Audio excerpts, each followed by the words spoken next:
Assalamualaikum warahmatullahi wabarakatuh.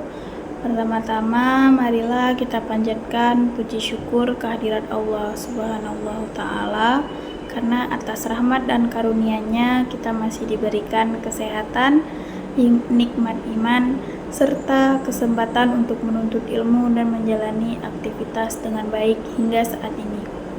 Salawat beserta salam semoga selalu tercurah kepada Nabi Muhammad SAW, kepada keluarga beliau, sahabat, dan semoga sampai kepada kita selaku umatnya. Yang terhormat Bapak Dosen Pengampu Bapak Muhammad Dafa ZSTMM dan teman-teman sekalian.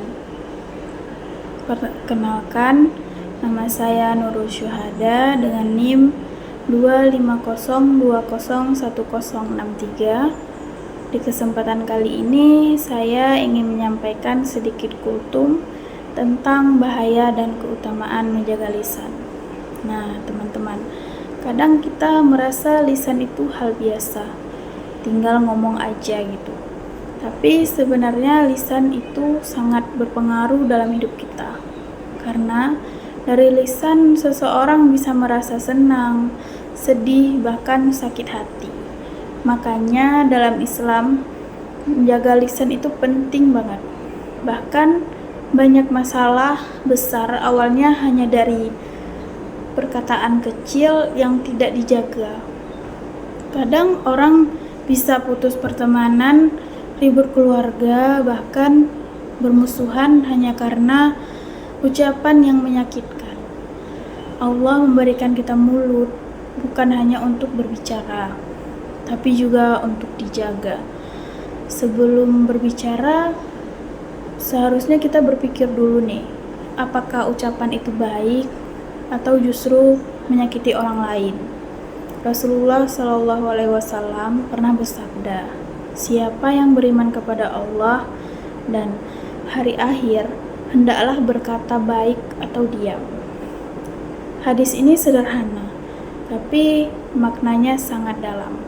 Jadi, kalau perkataan kita baik dan bermanfaat, silakan disampaikan. Tapi kalau justru menyakiti orang lain, lebih baik diam.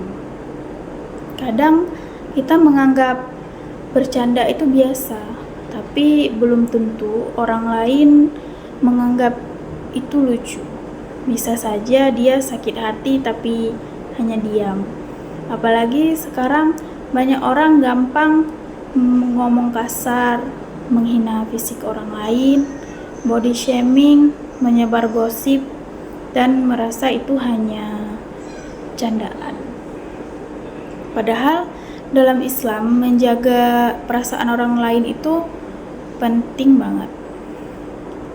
Bahaya lisan juga sekarang semakin luas karena adanya media sosial. Dulu mungkin lisan hanya dari apa yang kita ucapkan langsung gitu. Tapi sekarang jari kita juga bisa menjadi lisan. Apa yang kita ketik di komentar, status, atau chat juga akan dipertanggungjawabkan di hadapan Allah Subhanahu wa Ta'ala.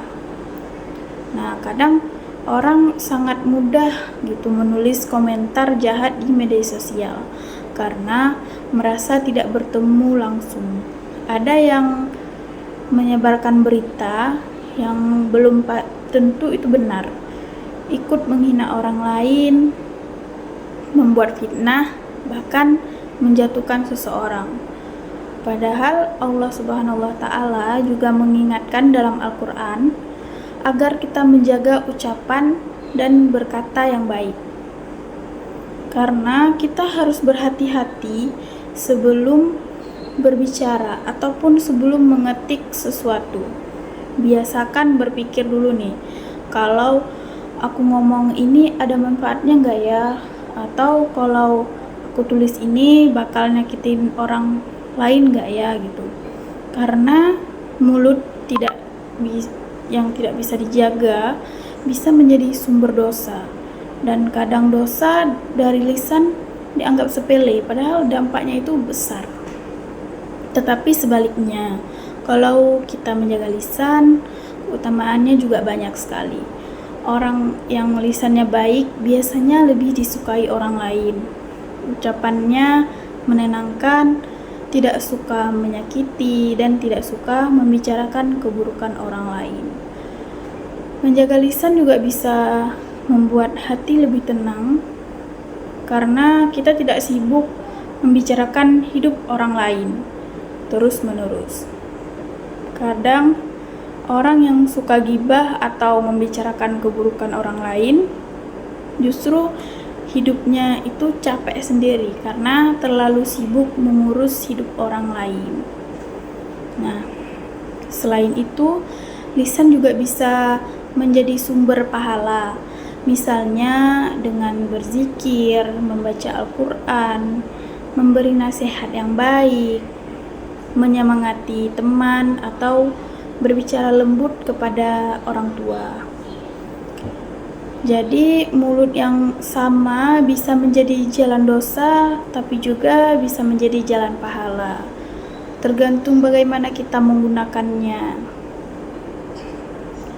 Teman-teman, menjaga lisan memang tidak mudah.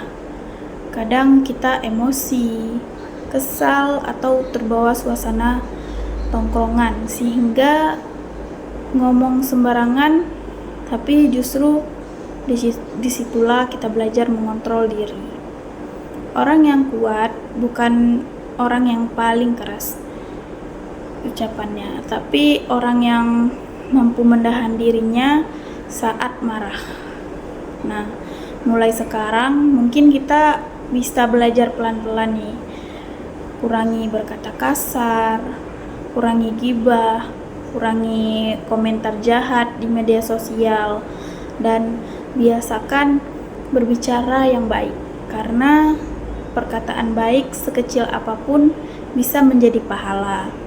Dan jangan lupa, luka karena ucapan kadang lebih susah sembuh dibanding luka fisik. Maka dari itu, Islam menjaga adab dalam berbicara.